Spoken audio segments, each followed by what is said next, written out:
Alright, I think I'm recording again. So the case for the hex beam is the exact same soft case as the tripod. And again, one of the things that really drew me to BuddiPole was how light this... I got you that time. Yeah. But it drew me, what really drew me was how light everything is. So you can see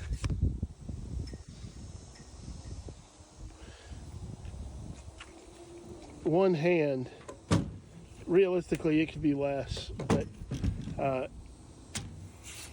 so everything is super light, super easy to move. You can see just from the factory, everything is packaged well. These has a retention band, obviously. Pull that off,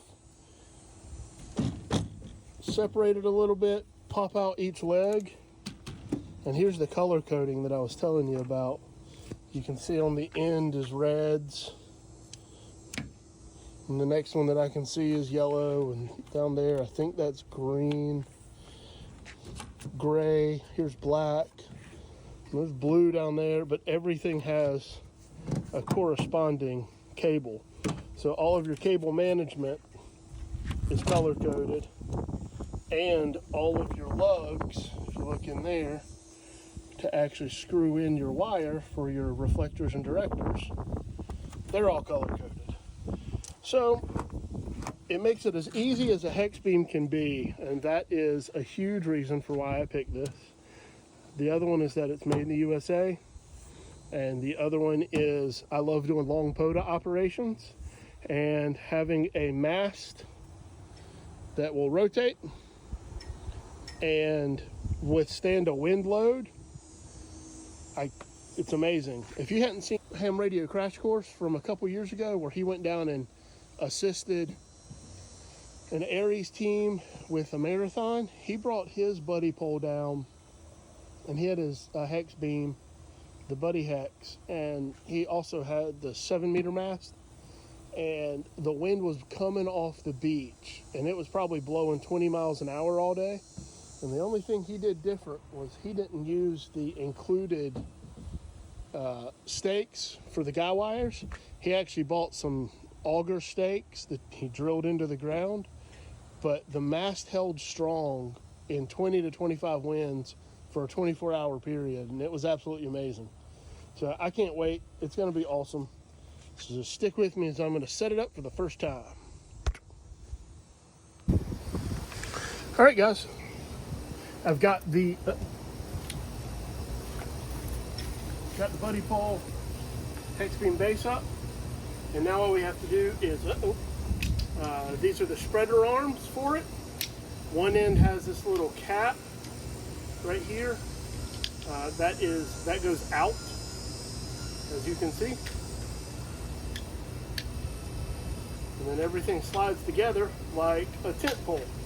It's just got those little spring-loaded wires or whatever on the inside of it. And then once you get it in, you stick it here. And that's it. One piece is going to come up here. One wire, excuse me.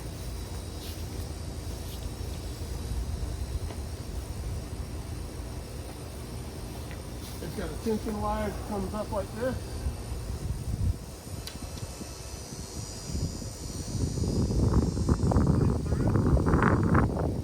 Let it fall.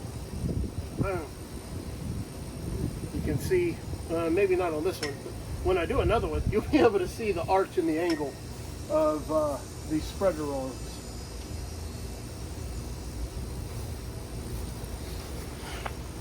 And I'll be honest, to date, or so far, not to date, but so far, the hardest part of this whole process has been unwrapping these tension wires from the actual mast of the antenna. Those things were wrapped up so tight, they were difficult to get off, which was not necessarily a bad thing in my mind. I am going to set this up in an opposite configuration That way I'm pulling tension.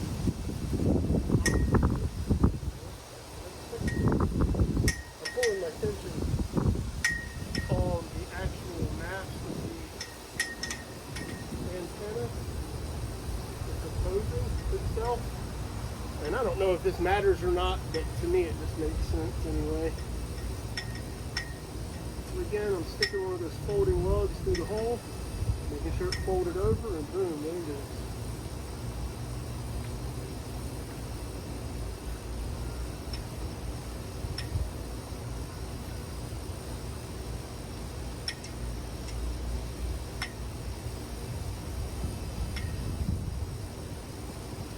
Now 4 more to go. And then we just got to wrap wire up. This is the point where I'm going to try and remember to put in some music. And I will hopefully remember. If not, I'll apologize now. And I'm going to do I'm going to speed it up. So y'all don't have to watch this whole process in real time. But I will try to let you know about how long it's actually taking.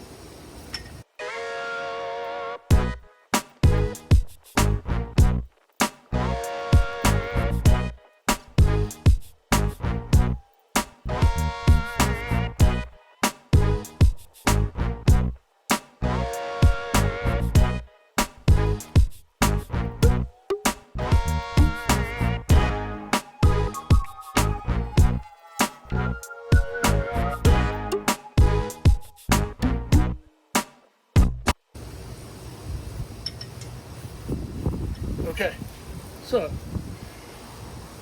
that was maybe about 8 minutes real time. Now the only thing that's left is off of every one of these standoffs. You see it hanging here is another cord. And what you do is these cords connect the top of every standoff. And that way everything holds equal tension. And they go to the right.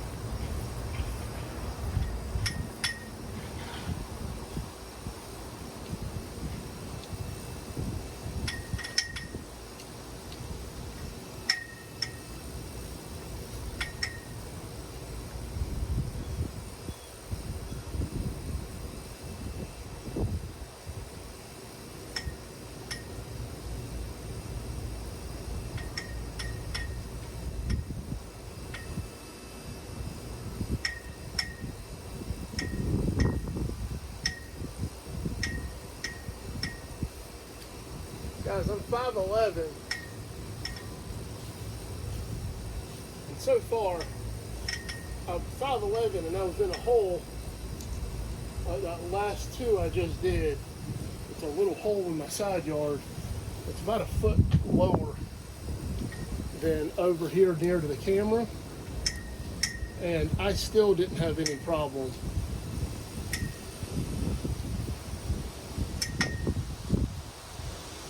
This last one's actually got a little bit of tension on it.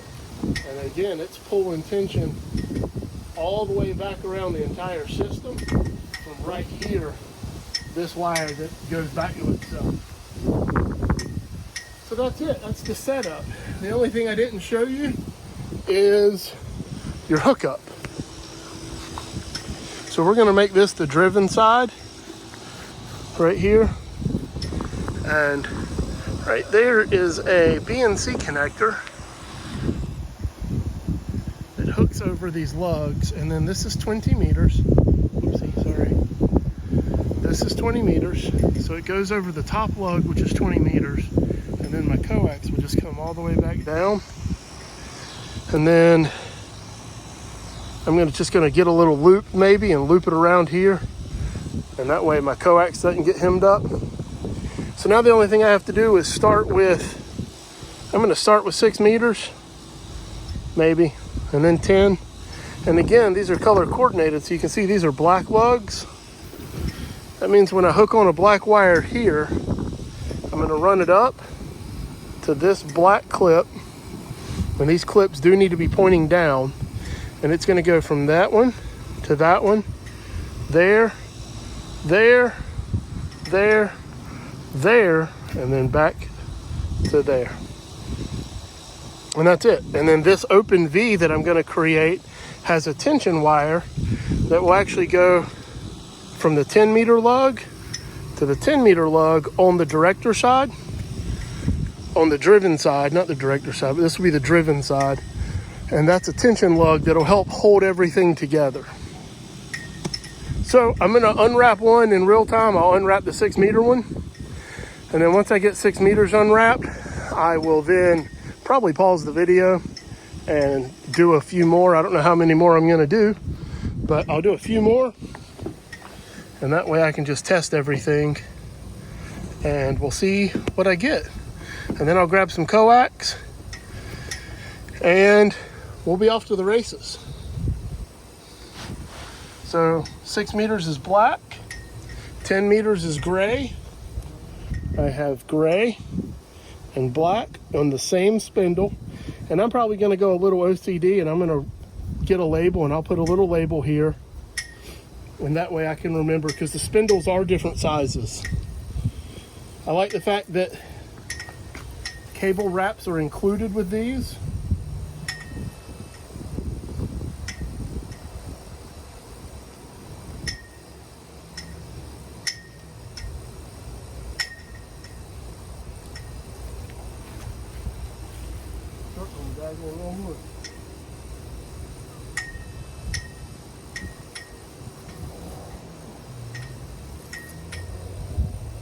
Alright, so get my black.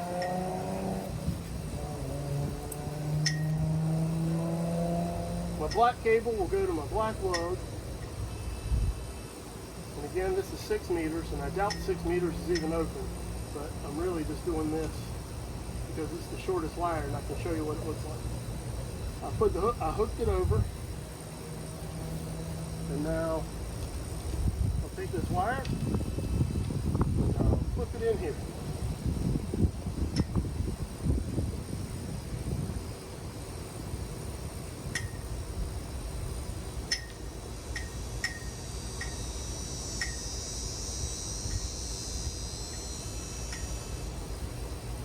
And there is a brake that's held together with paracord, and that's separating the driven from the reflector.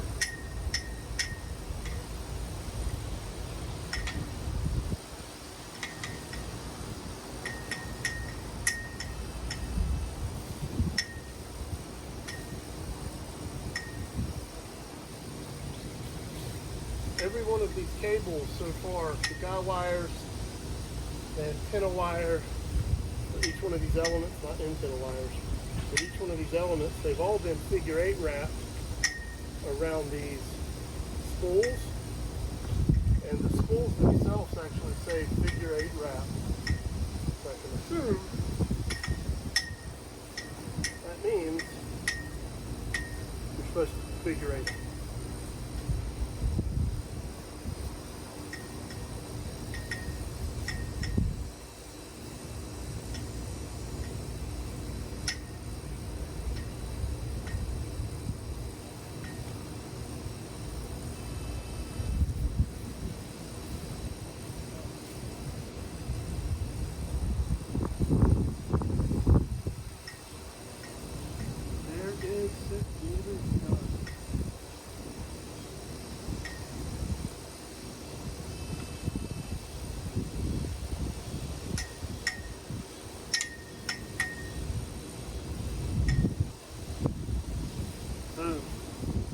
So now I'll do 10 meters, which is right here on the same spool. And this is what I was talking about with the hooks. This is a newer design. It's the only design I know. But apparently these used to be standard eyelets, and you had to unscrew and then put that on and then screw it back in, screw the nut back in. And they realized that you could just make those, hook it over, and it's easier. So now I'm going to stop the video. I'm going to get 10 meters. Maybe I'll do 10, 15, and 20, and we'll see how it looks. And then I'll get back with you. All right, guys, that's it. As you can see, we got a little bit of deflection here. The Nothing weird. Everything's set up well. So now we're just gonna go raise it and we're gonna see how high we go. We'll go the same height. Oh wait, I gotta put coax on it first. Okay, the only hiccup in the whole process was I ordered the new adapter, the new feed point, which is SO239 feed point, and it allows you to go to legal limit. I did not get that feed point. The feed point I got was the BNC, which still lets you go to 1,000. So I've hooked that up, and now it's time to raise it. I'm going to pay out a little more coax off my coax reel real quick.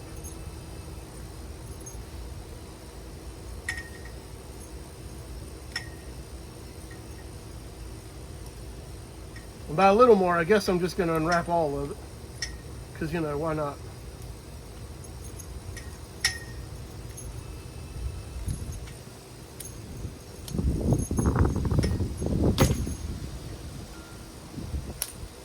Now it's time to go up. Remember, section 1 doesn't move, which is the bottom of this. Section 2 doesn't move, but section 3 moves.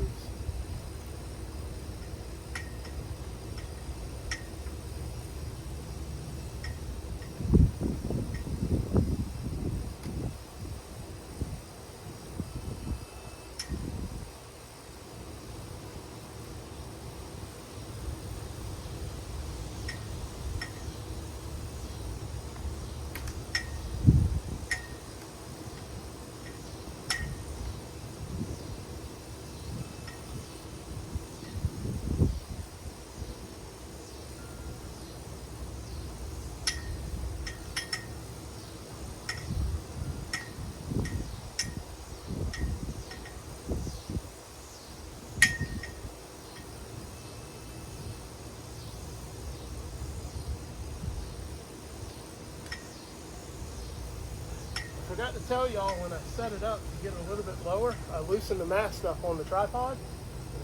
Notice it's seated round. I'm going to pick up the mast. Oh, sweet Jesus. That was a very bad idea. In case y'all are wondering, I'm an idiot. I should not have done that. So I'm just going to lock it off right there.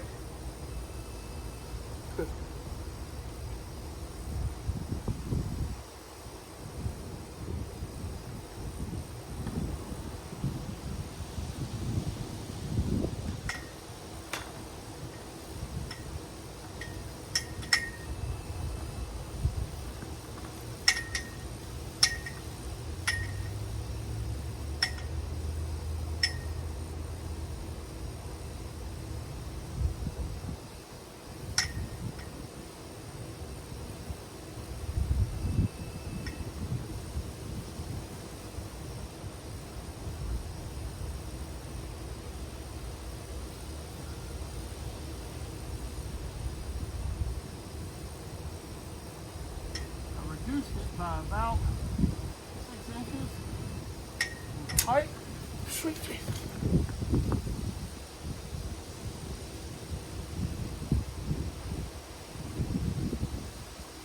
Apparently that was enough.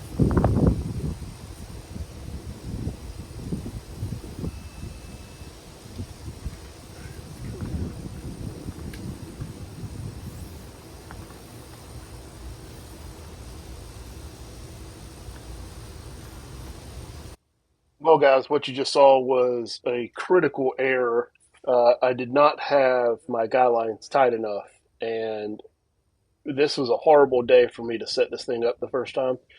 The wind was blowing at like 10 miles an hour, and once I got it up, it started swaying enough that it swayed and it started to tilt. Luckily, I was able to catch it before it bent over too far. I feel fairly fortunate about that, to be really honest with you. Uh, uh, when I caught it, I don't know if in the video you could hear it. You could almost hear a guy line popping off. The guy line wasn't even. I messed up and didn't have it wrapped tight enough around the guy line anchor plate on the mast, and it popped out. The guy line on the right hand side of your video is actually what prevented the mast and antenna from falling over. So I'm really lucky. Please do better than I did.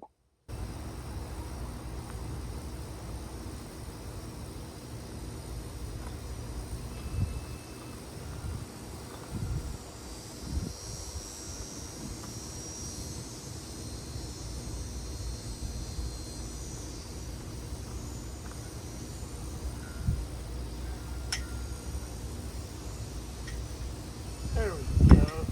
And the guy wires are tight.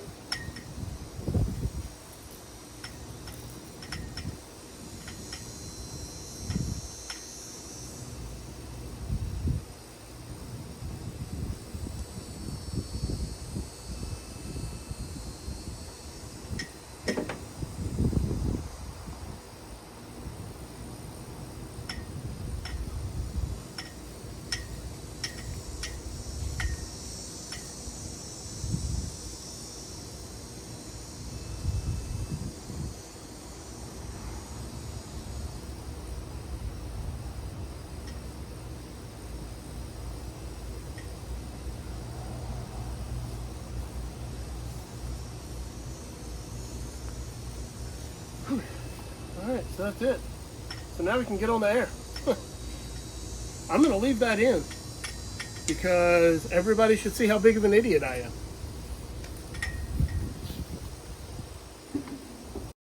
Alright, there's the finished product. No harm, no foul, luckily enough. You can see the hex beam in place, the BuddiHEX, and the mast with my guy lines tight. Y'all, please do better than I did. Alright guys, so this is the rotator for the Mastworks mast. You spin it to the left, it rotates to the left. You spin it to the right, it rotates to the right.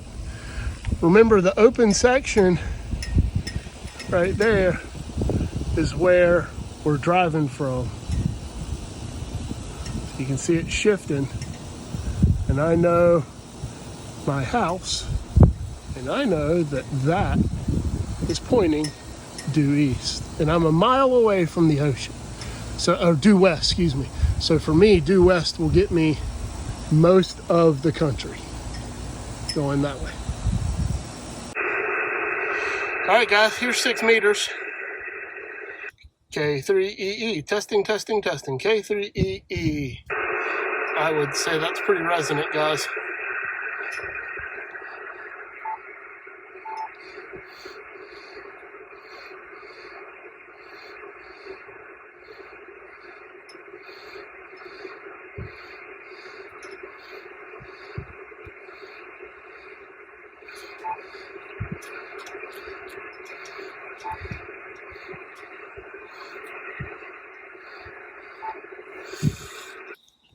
K3EE, testing, testing, testing, Kilo 3 Echo Echo, test, test, test.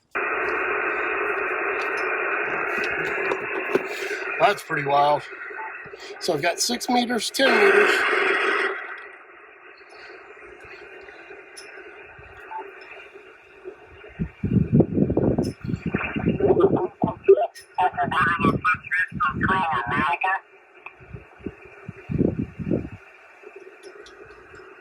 No, nothing heard, Pakistan.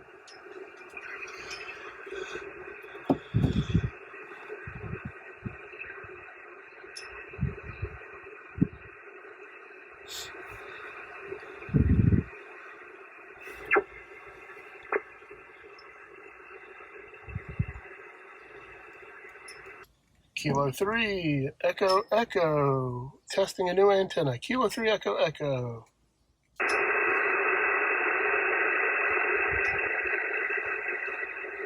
Again, the SWR was flat. That guy doesn't want to talk to me.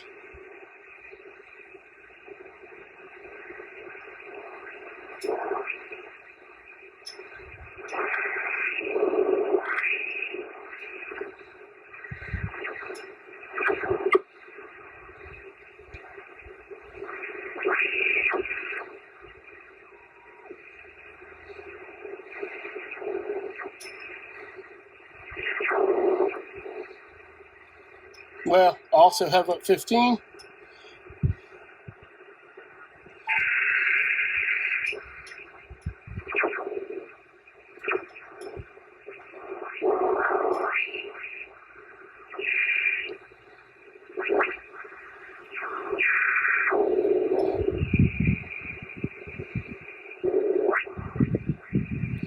A lot of interference.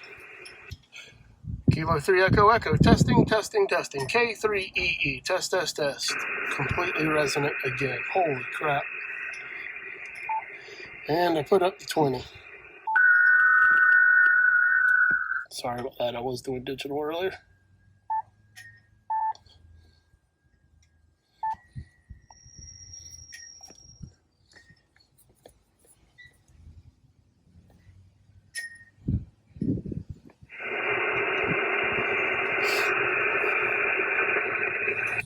Kilo 3 Echo Echo, testing, testing, testing. K3EE, test, test, test. So there's the bottom of 20.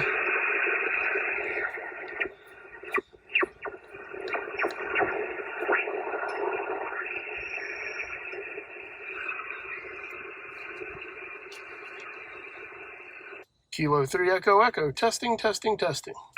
And the top of 20, absolutely flat. Oh my gosh. All right, I'm gonna find somebody to talk to. I'll be back in a minute. All right, guys, sprinklers came on. It looks like it's about to rain now. Those are blue clouds that way, or black clouds. So I'm gonna start breaking this bad boy down. Initial testing results and thoughts, amazing. Couldn't be more happy. I couldn't be happier. Gosh, what horrible grammar. I can't wait to get it on the air. 20 meters today was horrible. 10 meters was open, but not a lot of people were there yet.